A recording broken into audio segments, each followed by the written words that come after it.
ఏయ్, డబ్బులు ఎక్కడే? నీ డబ్బులకి నన్ను ఎక్కడికి పొమ్మంటావు? నువ్వేమో పని చేయట్లేదు. నేను పని చేసి సంపాదించిన డబ్బులన్నీ తీసుకుని ఖర్చు చేస్తున్నావు. ఇప్పుడు డబ్బులు ఇవ్వలేదనుకో, నేను చంపి పాతేస్తాను నేను. రావే, ఎక్కడికి పారిపోతావే? డబ్బులు ఆగవయ్యా, ఎందుకయ్యా ఆవిడ కొడుతున్నావు? ఏయ్, ఎవరై నువ్వు? నన్ను దబాయిస్తున్నావేంటి? దాన్ని కొడితే నీకు నొప్పి వస్తుందా ఏంటి? దానికి నీకేమన్నా లింక్ ఉందా? అయ్యో, ఎవరయ్యా నువ్వు? నా మొగుడిని ఎందుకు కొడుతున్నావు? చూడు, ఇంతసేపు నువ్వు ఆవిడ్ని కొట్టినా గమ్మున ఆవిడ భరిస్తూనే ఉంది. నేను నిన్నొక్క దెబ్బ కొడితే తనకి ఎంత కోపం వచ్చిందో చూసావా?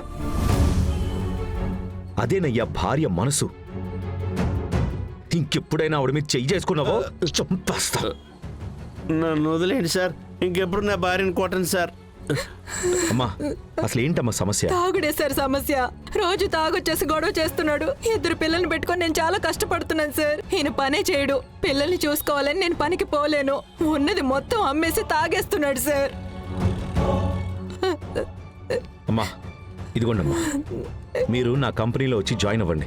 మీకు తగినట్టుగా ఒక మంచి పోస్ట్లో మిమ్మల్ని పెట్టమని నేను చెప్తాను. నా పిల్లల్ని ఎవరు చూసుకుంటారు సార్? దాని గురించి మీరు అసలు దిగులు పడకండి. మా కంపెనీలో పిల్లల్ని చూసుకోవడానికి కిడ్స్ కేర్ ఉంది. మీకు కావలసినప్పుడు వెళ్ళి వాళ్ళని చూసుకొని పనిచేయచ్చు. చాలా సంతోషం సార్. ఏం పర్వాలేదమ్మా. ఈయన మీ మీదకి చెయ్యెత్తితే మీరు కూడా ఒక 4 వెయ్యండి. మీరు తట్టుకోలేకపోతే ప్రాబ్లం లేదు, పోలీసులకు ఫోన్ చేయండి. వెంటనే వచ్చి మా కంపెనీలో ఎంప్లాయీగా జాయిన్ అయిపోండమ్మా. తప్పకుండా వస్తాను సార్. ఏం పర్వాలేదమ్మా. ఇక ఇంకెప్పుడైనా చేయి చేసుకుంటావు మళ్ళీ? ఇంకెప్పుడు కొట్టండి సార్, ఇంకెప్పుడు కొట్టండి సార్. చంపేస్తా. మా ఆయన ఇంటికి తీసుకెళ్ళండి అమ్మా. వస్తానమ్మా. చాలా సంతోషం సార్. వెళ్ళు. సంతోషం. సరే సరే, పో.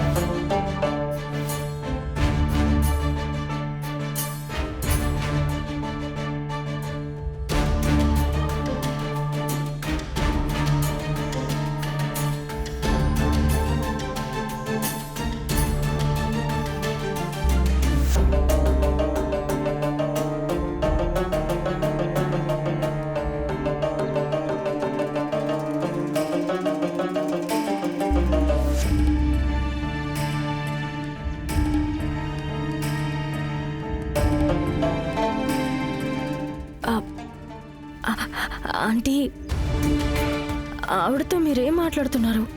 నేనేం మాట్లాడలేదు బంగారి. ఆవిడే వచ్చారు, ఏదేదో మాట్లాడారు. ఏం మాట్లాడారు? మనం ఎవరు, మనది ఏ ఊరు, మీ నాన్న ఎవరు అని పదే పదే అడిగారు. అయ్యయ్యో, దీని గురించి మనం మాట్లాడుకోలేదే. మీరేం చెప్పారు? ఆవిడ చూపే సరిగ్గా లేదే. మీరేమైనా తేడాగా చెప్పారా? అలాంటిదేమీ లేదు బంగారి. నేనేదో ఒకటి మాట్లాడేసి మేనేజ్ చేసేసానులే. ఆవిడది నమ్మేశారు.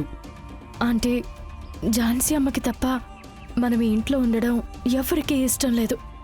మొత్తం కుటుంబం అంతా కలిసి ఇక్కడ నుంచి మనల్ని పంపించాలని చూస్తున్నారు. ఒక్క మాట బంగారి, నా వల్ల నీకు ఎలాంటి ఇబ్బంది రాదు. నువ్వు ధైర్యంగా ఉండు, అంతా నేను చూసుకుంటాను. ముఖ్యంగా ఇప్పుడొచ్చి వెళ్ళారు ఆవిడ.